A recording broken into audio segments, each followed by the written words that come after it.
Got into cycling 3 or 4 years ago after I'd done a marathon. I started buying road bikes. I wanted to go faster and I wanted to do new challenges. So sitting on a bike for 15 hours and going uphill is something I haven't done before, and not many people have, and that's what's led me to doing this Everesting thing. The other thing is my day job. I work at Only Connect, which is an amazing charity, and Everesting was a perfect opportunity for me to raise awareness. The simple concept is climbing the height of Mount Everest on a bike in one sitting, and it has to be done in a series of hill repeats.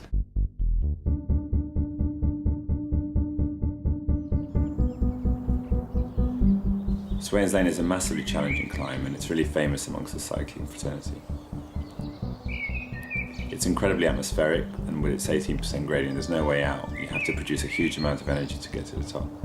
So it can't be argued this is in any way a straightforward or easy exercise.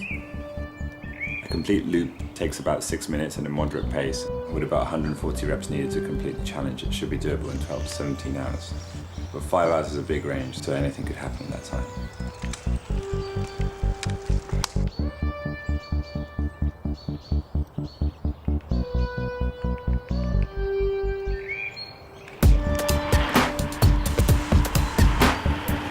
The first few hours we went off way too fast. He was a little angered, and that really drove him to want to do it in a time frame that was better than anybody had achieved. The climb is so notorious that people had attempted it before, but when I began training for it, nobody had succeeded. As it seemed with all these things though, somebody went and did it the week before, which is really gutting. All right.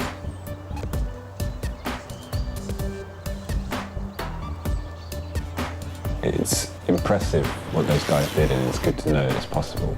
But once someone has claimed a hill, you can't claim it again. You go on the Hall of Fame, but you're definitely second pickings. Nothing makes my ride different if the time is not faster. So getting a better time is paramount. You know, otherwise I'm just another guy riding the lane a week later. It stirred him up and gave him motivation, but it also gave him some stress. There was no question in my mind that this was a crazy pace. As the event wore on, he settled down and got into a better rhythm.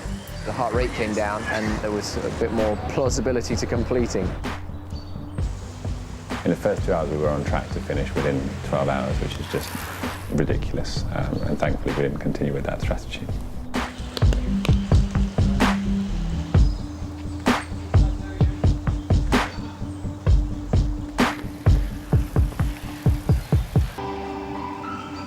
At the halfway point, we got off the bikes. We'd done just over 4,000 meters of climbing, which is about 65 odd laps of Swain's Lane. It was such a great milestone. Circa halfway was 102 miles and 5,000 meters of elevation.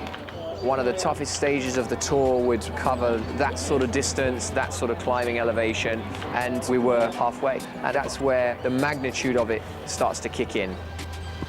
The legs were feeling pretty sore, so it was going to be a rough forthcoming 8 hours.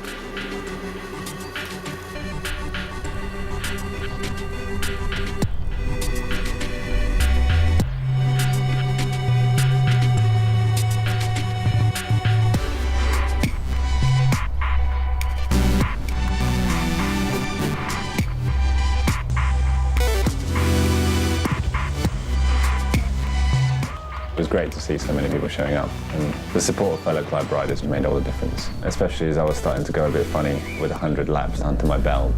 People were kind of looking after my sanity, really. There were times when new guys were joining, trying to pace me, and I think I was just finding it a little bit hard to keep up as I had been at the start of the day. The descent was just getting harder and harder because there was more and more traffic. I was getting more and more tired. A lot of braking, a lot of surprise. And that was the scariest bit, a couple of near misses. People talk about the last 2,000 odd meters as the test zone. It was a pretty tough time because you're far enough from the end to want it, but it's still within reach, and it's still another challenge to kind of focus your mind on. The fuzziest experience was on lap 100, 102. The feeling was, this is done, and the back of this is broken. I'm ready to pack it all in and go home. I had to get guys to kind of pick me up and chat to me and give me food and just keep me occupied.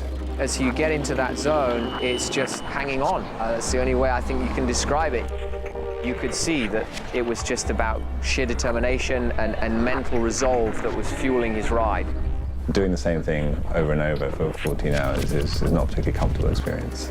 That was the feeling. It wasn't real pain, but it was real discomfort.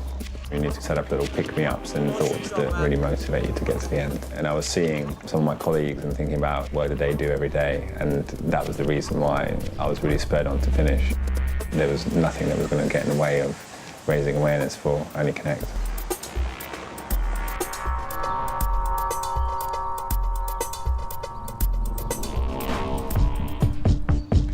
So having reached 8,848 metres of elevation, we decided to crack on for another 3 or 4 laps just to make sure that it was all properly registered on the GPS system, which was the best bit actually. It felt like a real triumph and it was almost like a set of victory laps.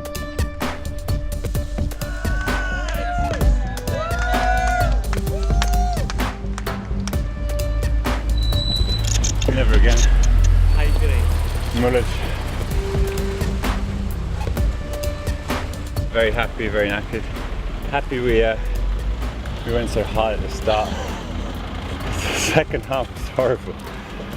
Come on up, fella. Oh my God, is it a dark place? The toughest thing is just like staying awake and going up that 20% climb 130 times.